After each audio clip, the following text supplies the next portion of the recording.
Yeah, you're welcome to my channel. In this video, we'll be concluding the question that we started on building drawing of 2020 technical drawing paper 3, May-June 2020, and we'll be concluding it with the roof carcass and the final roof. So now the information we have about roof, you can see we only have the pitch angle, the Eave projection, and that's all. And we are also told that it is wooden roof. All other members we are not given. So this is the reason why you have to practice a lot of questions on building drawing. This is the reason why you have to practice a lot of questions before you be able to answer this thing comfortably. Now, in most, why I'm trying to get that, in most WAEC questions, you find out that, let me check this other one, that is usually written that assume dimension. Look at this question now. This is for 2016 paper 3, May-June. Assume suitable dimension when necessary. But unfortunately, it is not stated there. You are actually encouraged to practice other past questions so that you will have understand the sizes of roof members and other part of the building, so that you can assume whenever they are not given. But unfortunately for this question, they are not given. So that is why you have to assume all the roof members. For example, in this one is 2019 GC, that's November. No, this one is series 2, January 2019. You have only few members given here, only few members. So you have to be able to assume all these things. Now let us now continue. Now the first member you're going to indicate here is the wall plate. Wall plate, where you are not given any member, just take all your members as 100. Just take them as 100. Don't even bother yourself. So what I'll do for the wall plate, I'll measure 100. This is my 100, like this. You come here, you rule the line, rule it like that. That's my 100. Now you now place the wall plate in the middle of the wall. Just draw a vertical line up here and up here. Then you cross it. You put letter X inside to show that it's a plain wood. Very, very important. Do the same thing here in the middle, very close to the middle. You draw a vertical line, put another one here, then you put cross. The cross is very, very important. That will represent your wall plate. That is our wall plate. So after the wall plate, the next member you want to draw is the tie beam. As you can see in this question, do we have tie beam here? Tie beam is not even given. We only have rafter, which is 125 by 50 by 1000 at 1000 center to center, then the purlins. So you don't have the tie beam here too. So for the time, I said when you are not given, just use 100. Don't bother yourself. Even when you are given, 100 is better for you, because it will be difficult for you to measure 150 and so on. So just measure 100 for the tie beam, like this. This is my 100 for my tie beam.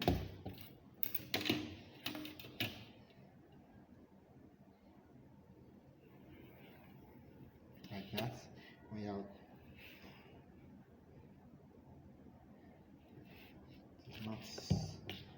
line is not straight.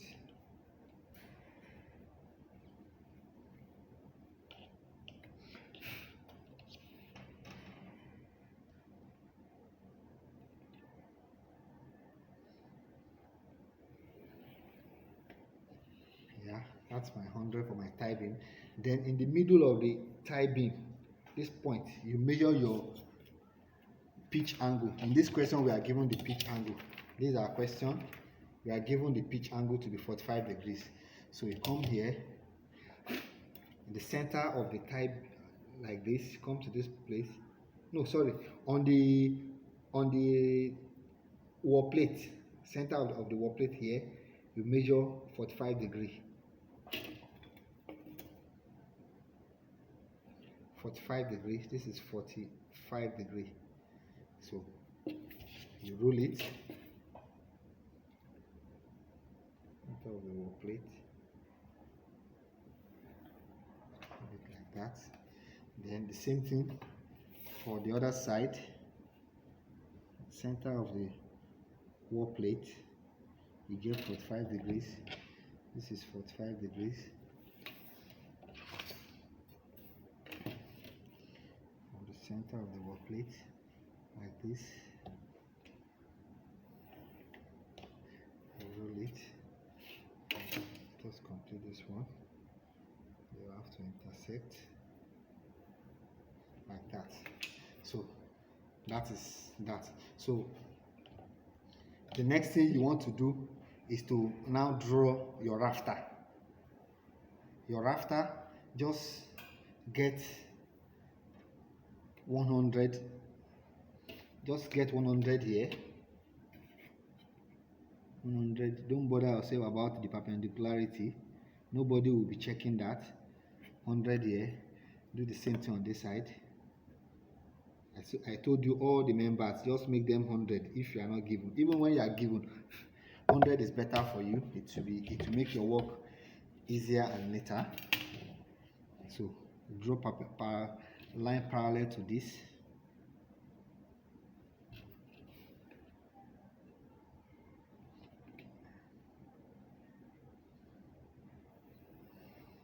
Like that. Then for this one too, do the same thing here. For this one,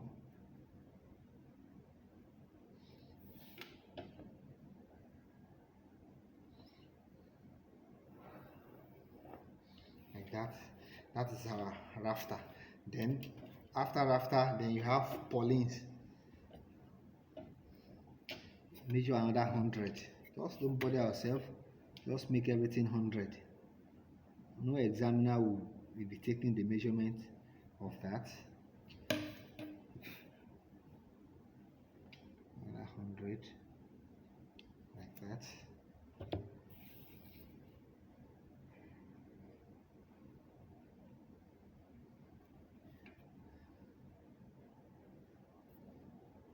So we'll put our purlins along that, and the same thing for this one.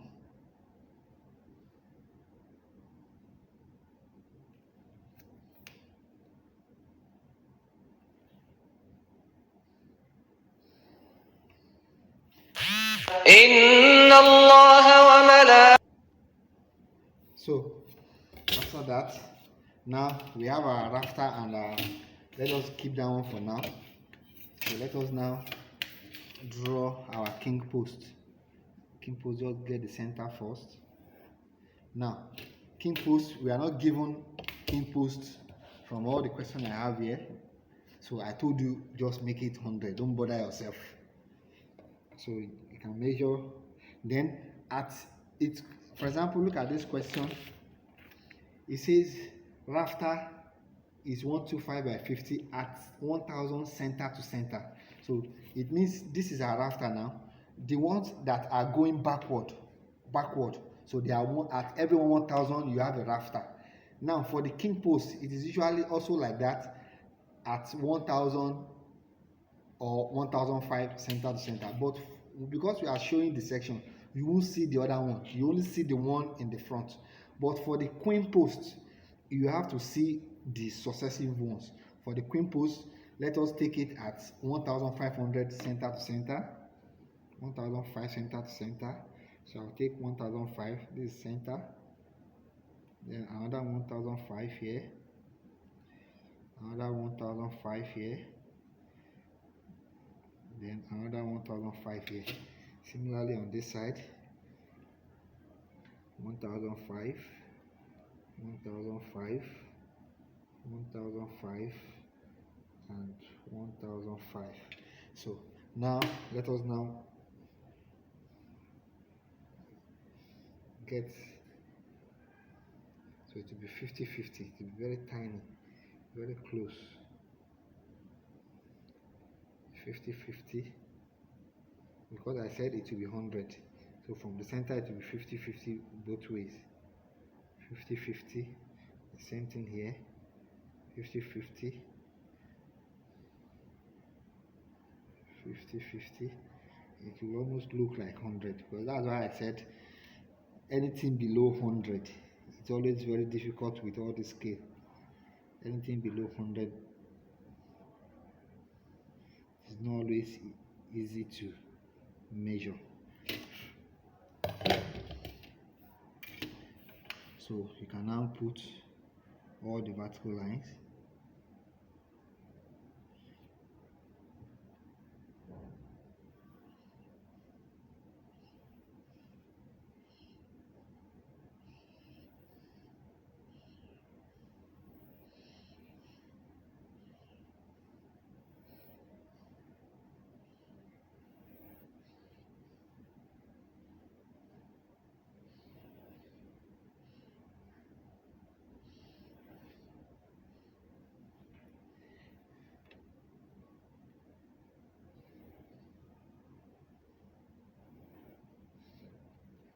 So these are the purlins, the king post and queen post. The one that are reducing in height are the queen post. The one in the center is the king post. All this will have to be labeled in your drawing. So you have been able to draw the king post. This is the king post. All these ones are the queen post, and this one's queen post. Now the next thing is to now draw our struts. You take this one outside to the one outside like this. Let me take this time around. This one too. You start with a V. You start with a V. Don't forget this one to the one outside.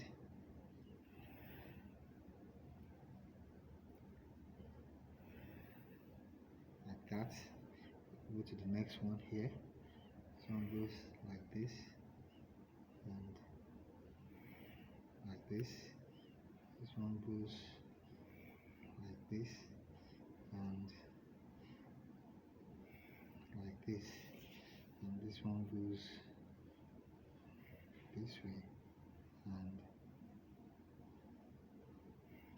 that way.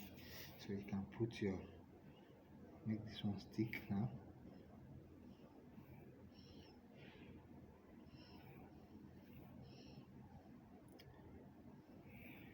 So these are the roof carcass.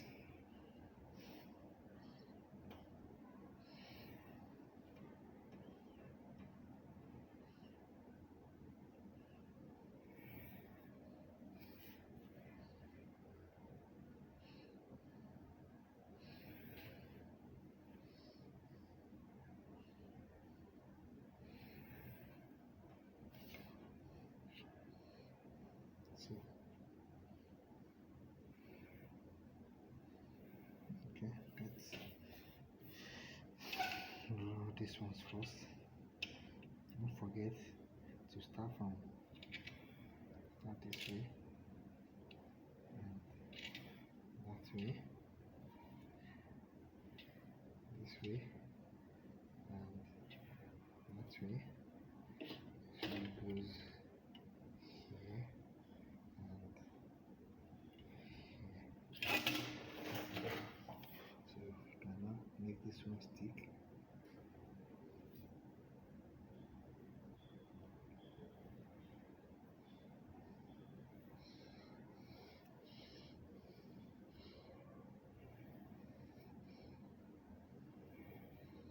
So we have to be very careful when you are doing this.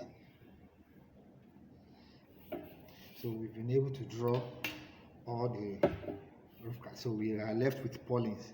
Purlins, we start a purlin from the top. This is the topmost part. Just all you need to do is just put a rectangle. It's just rectangle at in several certain interval. Let's say purlin is at 1005 to 1005 center to center. This is 15, 15, 15, 15, 15 ish. 15, 15, and you have another one somewhere here. So do the same thing on this other side.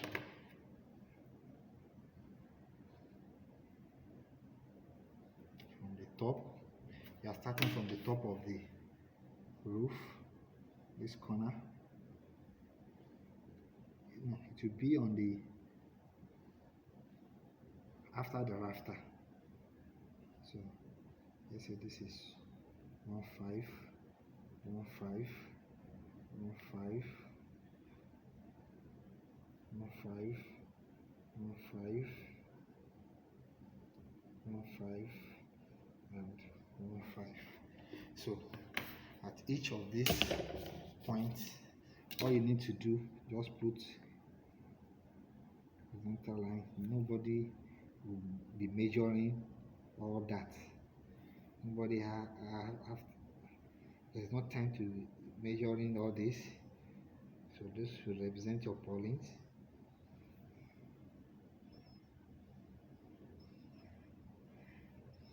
It shouldn't be too wide.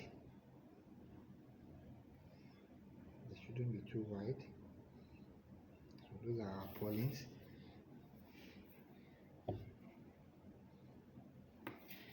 The first one here, somewhere here, like this, and like this, and this one is here, and here, and this, and this. So that is just the purlin.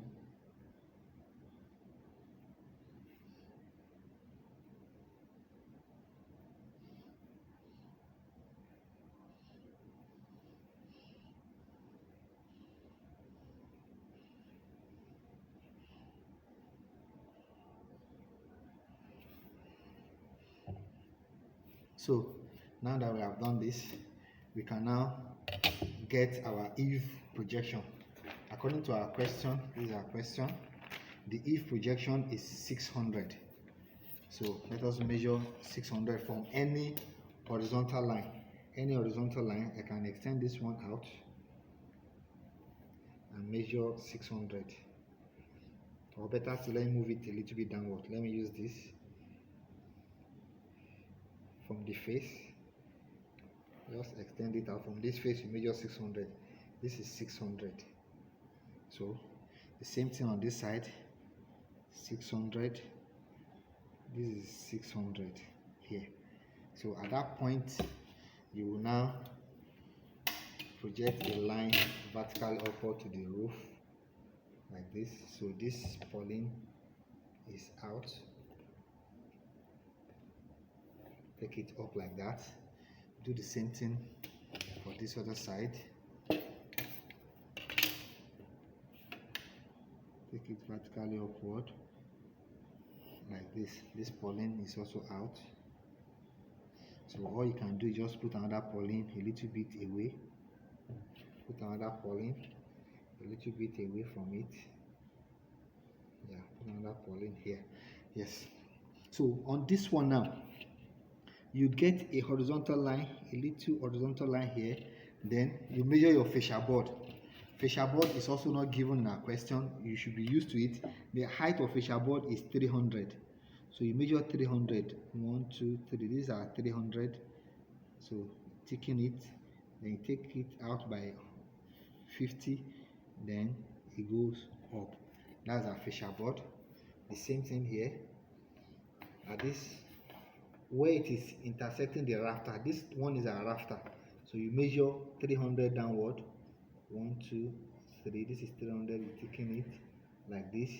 You get a horizontal line here. The horizontal line here should be more than 50. Then you close it. So that is our fascia board. So it is at the level of the fascia board that you can now put your ceiling for the outside. So the level of the ceiling outside is different from the level of the ceiling inside.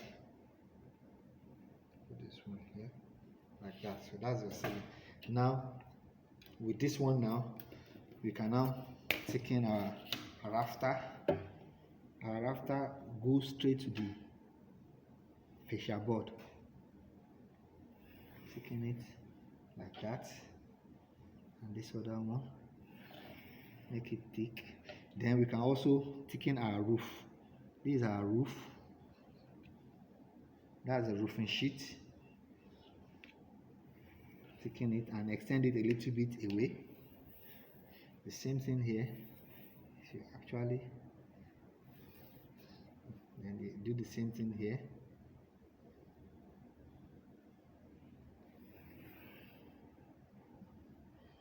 Like that. Thicken our rafter. Then the second part of the rafter.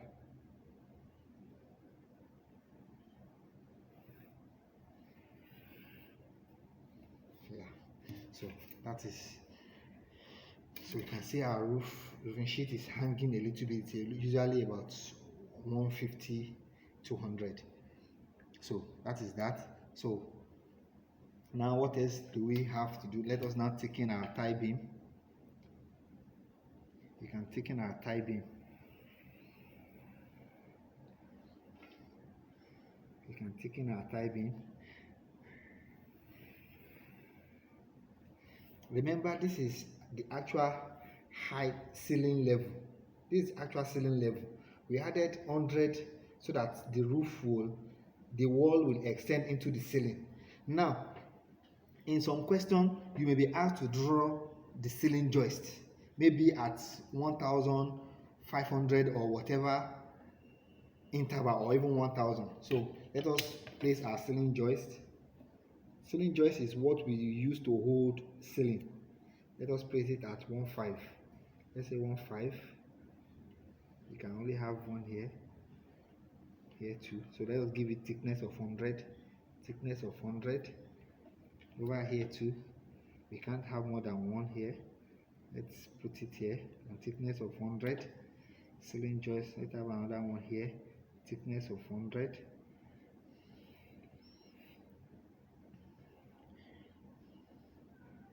So this is 1.5, thickness of 100. 1.5, thickness of 100, and like that. So you can now draw it all the way, just touching the ceiling. Just touching the ceiling. For it will actually start from the tie beam, because it will be attached to the tie beam. It will be attached. They will be attached to the tie beam. It is the tie beam that will carry the ceiling joist. It is the tie beam that will carry the ceiling joist. So you attach it to the tie beam. So it's getting all the way to the ceiling. Yeah. It must not go beyond the ceiling. That one will be adjusted. It must not go beyond the ceiling. Like this. So although in this question we are not given ceiling joist, you can put one here too. We are not told to indicate the ceiling joist, but at times why they are usually funny. When we go for examination coordination, you see that you are not asked to draw ceiling joist, and marks will be awarded to ceiling joist. The ceiling joist must not cross the wall, any of the walls. You can see this is a wall, you leave it, you pass it, go to the next wall, you stop it here, cross it, go to the next wall, you stop, cross, and so the level of the ceiling still remain 3,000. From here to here is 3,000. We only added 225 so that the wall will enter into the ceiling. So that is that. I think we have been able to do justice to the question. So you can just label this one lintel, label the parts. Let us start. Now, we have not done the ridge cap. You have to place a ridge cap, just a little line like that. Let them meet and close it here. Yeah. So this one is ridge cap. You have to label them. Ridge cap. This is purlin.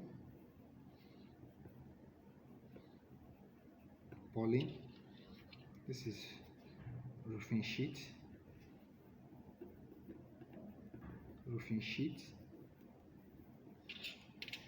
This one is rafter.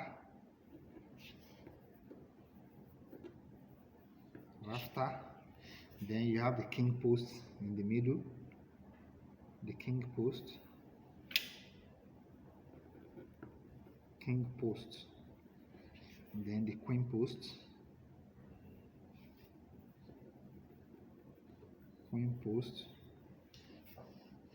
Then you have the struts. These ones are struts.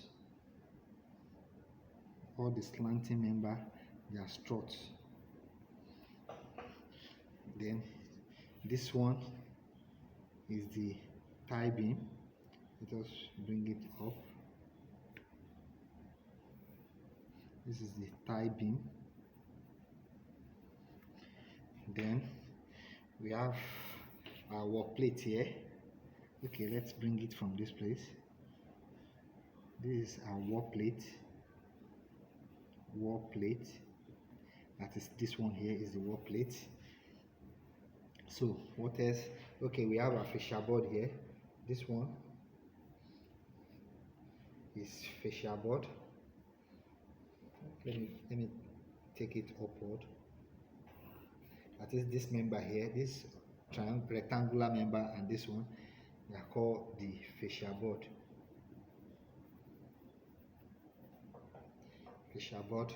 We have the Eave projection. These are Eave here. This one is our Eave projection. So what else? We have been able to label. Are we linted? Yes, we have labeled the lintel. So those are the major parts that you need to label. So then ceiling joist. Then let us forget this one. Let us put it here. Ceiling joist.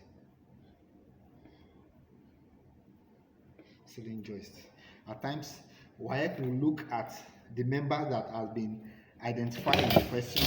For example, this question, now all these members, marks will be awarded to them.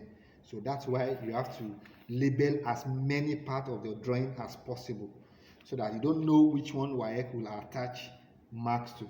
So thank you very much for watching this video. If you have enjoyed the video, you can like it, share it, and subscribe to the channel if you have not done so. I'm just adjusting it so that in case there's any part that is not captured, you can capture everything. So thank you very much. We'll meet in the next video.